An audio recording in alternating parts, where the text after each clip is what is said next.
Welcome back. So what you're looking at here is a pro-government rally in Iran's capital, and you can see explosions and smoke in the background as people marched in the streets. The crowd is gathering in celebration of Quds Day. It's an annual event calling for Muslim solidarity with Palestinians and the opposition of Israel.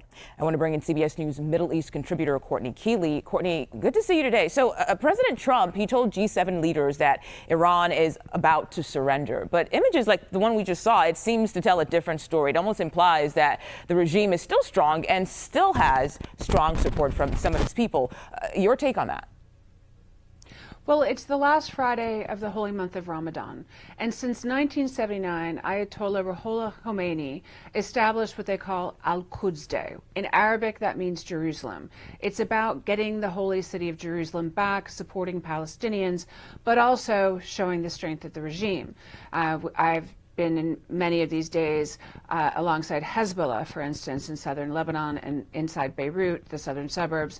Not these days, there's a lot of bombing going on, but in the past. So it is a very much regimist, loyalist to this interpretation of Shia Islam, and a way to come out to support the current Iranian regime, and it has started since 1979. So you see an explosion there in the back.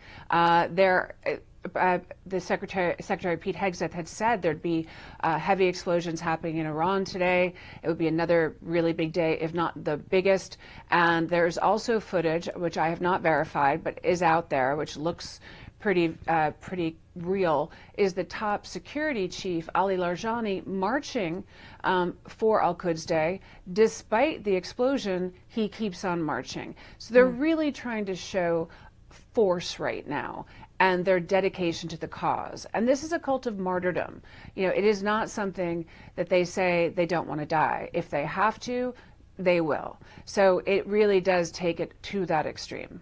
Yeah. And do you think Iran is more determined to develop nuclear weapons the longer this war goes on?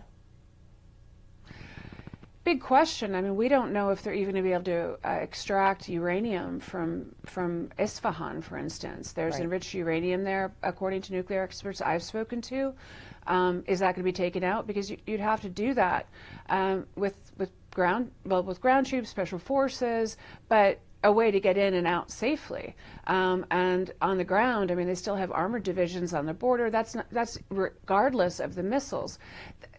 President Trump, when he spoke in June, they did set back that nuclear program quite a bit. The economy is in shambles, but the revolution, the regime loyalists, they have money to continue doing what they're doing. But it really depends on whether hitting the launchers of the missiles, hitting the regime leaders will be the effective way to go, and that's what we're seeing being done now.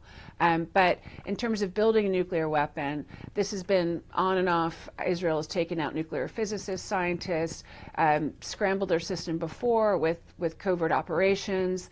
So will we continue to see this all-out war, or will it move to something more covert? That could be a possibility, but it's not like they could just start building freely without any blowback. Yeah, that's a good point. Courtney Kealy, thank you so much for your reporting today.